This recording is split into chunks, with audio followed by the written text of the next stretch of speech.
Getting started with Notion can sometimes be overwhelming with so many customizations and possibilities. In this video, I wanted to show you a quick start guide on setting up a simple Notion workspace. I'll be showing you how to manage projects, tasks, meetings, and a homepage in Notion, covering tips on team and personal use cases. If you find this video helpful, be sure to like, subscribe, and turn on the notification bell. Let's dive right in. For the purpose of this video, I created a brand new workspace just to show you what it could look like, and yours might look slightly different based on the type of workspace that you selected at the beginning. The first thing I wanted to do is just give you a brief overview on the layout of Notion. In the left hand side, this is the sidebar. If you click on the name of the workspace, you'll be able to see what plan you're on, how many members you have, and also your settings. If you click settings, you'll be able to see all of the different kinds of things that you can tweak and adjust within your workspace. Then over here, this is your home. So if you connect your calendar, you'll be able to see any upcoming meetings. If you want to try out the AI meeting note taker, you'll be able to access that as well through here. That is a business and enterprise feature. Then here we have a private section. Private means that the page has not been shared with anyone and you're the only one with access to the section. Agents are basically custom agents that you can create in Notion using AI. And then here you can find all of your chats with Notion AI or any of the custom agents that you might have created. Notion AI is a business and enterprise plan feature. You are able to try it out if you're just starting with Notion, so you can definitely test it out to see if you like it. Then we have meetings here. Again, these are the AI meeting note takers, and also if you connect your calendar, you'll see them here. And then also inbox. The inbox is where you'll be notified if anyone mentions you or things that happen in the workspace. You can see all of these are the options. And then we have the search. So now if we go back to home, what you can actually do is adjust your various sections. So if I click on this 3 dots, I can either hide, move down section, and so on. And I can also customize the sidebar. If I click customize sidebar, I can decide what I want to show. In this case, I just recommend showing everything, and you can actually move these around. Right now, the private section is going to be the most important thing we're going to be working on. Now we're going to be going over how to actually add things into your workspace. I would clear everything out that you see in the private section. So for example, the getting started, I'm going to move to trash, to-do list as well. Now we can start with a blank slate. In the private section, when you click plus add new, you're going to see that you can add empty page, empty database, and there's a bunch of pre-made solutions also that you can select. Just so that you get a very good understanding of how Notion works, I recommend just clicking empty page. So Notion has 2 different kinds of pages, this kind of regular page, and then there's also database pages. We're going to start with this page, and this is going to become your home. So you can create some kind of icon for, let's say, a house, and you can even add a cover photo, change cover photo, and let's say I add something here like this. I can even go to the top right hand corner 3 dots and then turn on full width so I have more space on the page. In a regular Notion page, what you can do is to type / and you'll be able to find all kinds of options that you can add on a page. I would recommend just spending some time trying all of these out that you find interesting. The one thing I might recommend staying away from for now is these database views. For example, in this case, let's say that we want to create some kind of quick notes section. If I type / and then let's choose heading 3 for some quick notes that I want on my home page / divider, and then I can start putting bullet points. Say if I have another one here and I want to add again heading 3, and let's say that this is a quick checklist / divider, and then I can type /check for to-do lists, and then I could add some here as well. You can also click on the side, highlight whole sections like this, and then drag it using the 6 dots that you see here. And I could even make columns this way and then do the same here. So you can see something like this. Other things you can do. So if you want to actually create those columns, you can type /column. If you click on the 6 dots next to each of these are called blocks, then you're able to turn them into other ones, or you can also color them. So if I wanted my text to be blue, I can do something like that, or I could change background colors as well. So there's a lot of options that you can use for the text layouts for this. The next thing that can be useful to know is that you can also add certain pages inside. So if I type /page, then you can see that within the home, I have another page inside. And let's say if I called this one my Notion starter guide. So I just want a quick guide already inside of my home, something like this, so that if I click in, I can read about how to get started with Notion. Could be a good thing to have if you're designing for a team workspace, or even for personal uses. Maybe you have certain documents that you just want to keep in your home page, then you can have something like this. And maybe I can put a heading here called resources /divider, and then I could have my Notion starter guide here, quick notes, quick checklist, etc. So I could put more pages in here, edit the icon, so something like this. And if I go to my sidebar now, if I open it, you can see that the Notion starter guide is a page nested inside of home.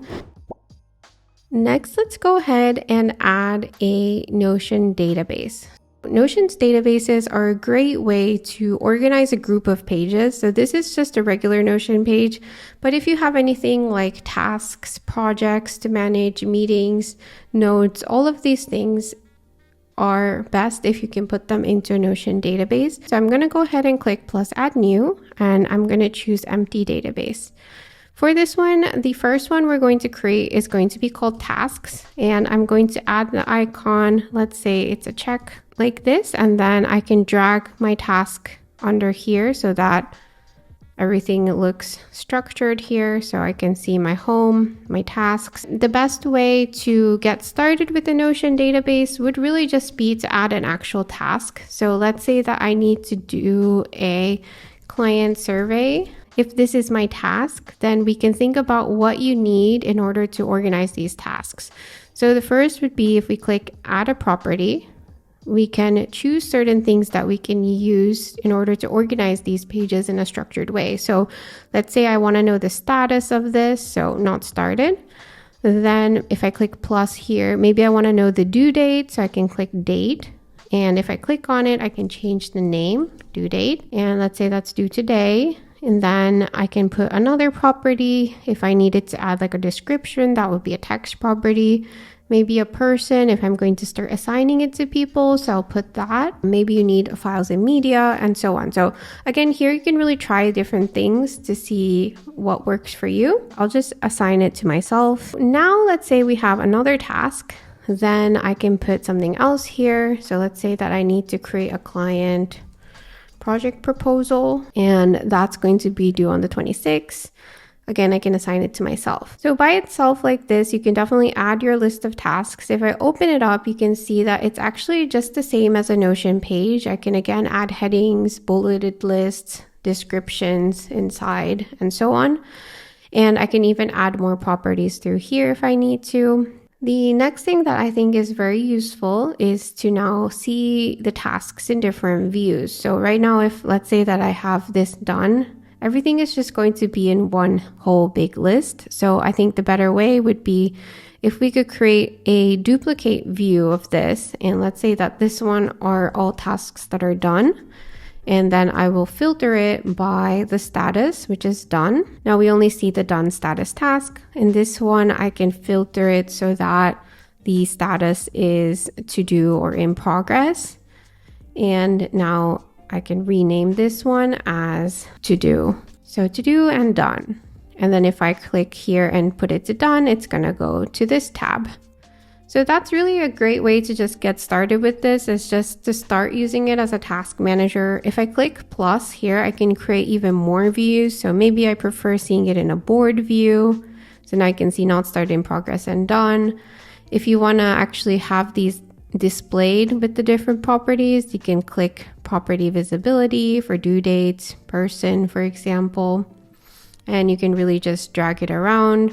If I click here and let's say I want to see a calendar of my tasks, then I can also do that here as well. If I go to my property visibility, I can choose to see the person, the status, and so on.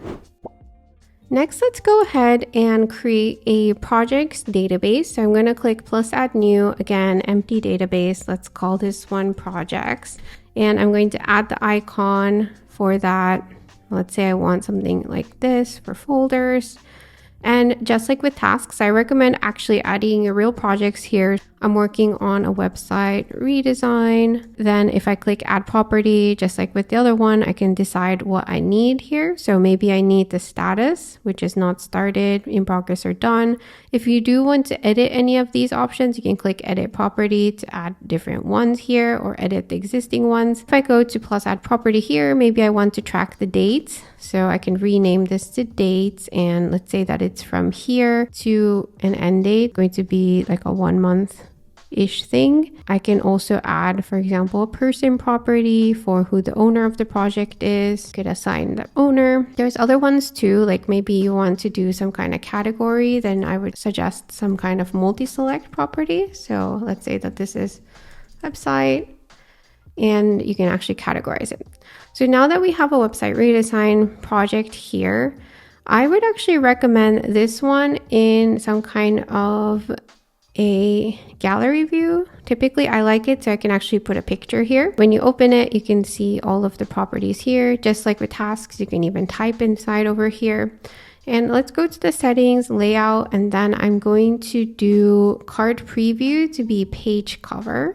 When I do that, if I add a cover photo here and change it to something, for example, from Unsplash, which is a huge stock image library, I can look for something relating to websites. So I can do this. And if I click out, you can see the image there. If I click the settings icon again, I can go to property visibility and then choose category, date, owner, status, and so on.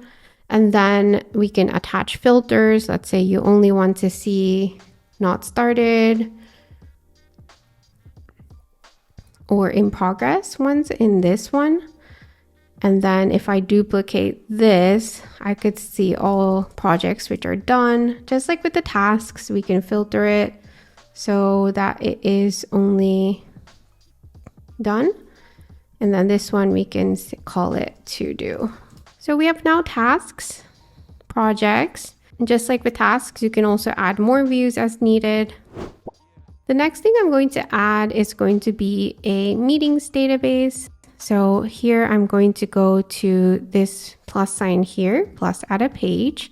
Again, I'm going to drag it all the way down, so it's going to be here. In this case, after a few of them, it actually removes the plus sign here. So you actually have to go to click database below. And I'm going to choose empty database. So now we can do meetings.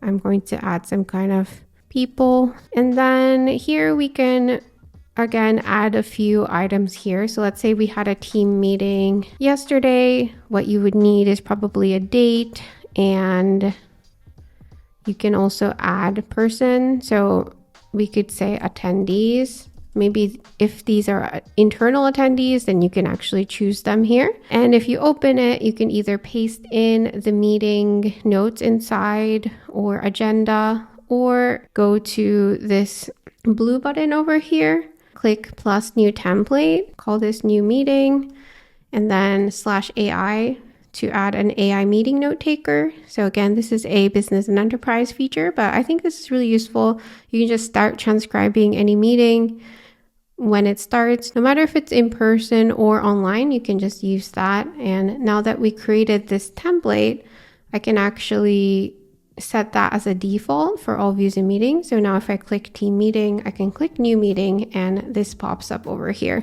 So this is a really good setup if you need to track your meetings. And if you don't want to use this, you can of course just paste in your notes manually in here as needed as well. For this one, I do recommend having some kind of sorting on this. So let's say this was on July 1st. Maybe you want to see the most recent at the top. So I would put the sort to be date and then date descending. So the most recent meeting is going to go to the top. So now you can see that it's a pretty nicely organized structure on the sidebar. The next thing I want to show is how to connect two databases together. So we have projects and tasks. Oftentimes it's really nice to be able to link these two together. So if I open up my projects and I click plus add a property, I can now go to use something called relation, and I can relate it to what I see here, which is the tasks. And I'll choose two-way relation so that I see both sides. So if I add relation, now I can actually add tasks which are linked to the project. So let's say that I have a task to research some website designs, and now you'll see there's projects here, so I can actually link it to website redesign. And then if you click on projects, you'll see that task here, research and website designs. I can click it open to see that as well. So one thing that can be useful now is if I were to click, let's say plus, and then if I click the three dots here, I can actually showcase the status. So now if I click out, you'll see that I have one task which is not started. If I were to add another task through here, let's say start designing website, and I click website redesign as my project. If I go back to projects, now you see another one pop up. If I were to change this to in progress, you'll now see that there's two tasks in here. So just as a starting point, I think this is a good way to get started with linking to data sources.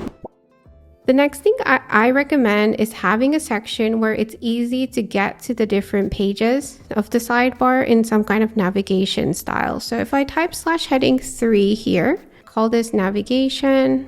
Let's say that I want to link to the tasks. I can copy the link from here, paste it in, and then link to page. So now you see the link there. I could do the same for projects, click mention, then I can do meetings, copy link, and mention again. So now I can actually go to the different sections directly from the home as well. Now the next thing I want to showcase to really complete the home page would be that you can actually showcase linked views of these databases directly on your home. So that means that you can do things that look more like a dashboard or a place to work from, while also having the master task list, projects, and meetings over here. So let's say that I move all of my things to the left-hand side. So I'm going to actually click enter here and then /column to create two columns. I'm going to click somewhere here, drag that box over, click the 6 dots, and then move them to the left side so that everything is in my left-hand side column.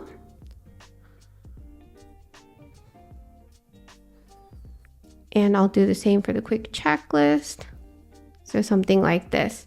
And then now if I hover to the middle, you'll see this line. I can actually use that to move this over to the left.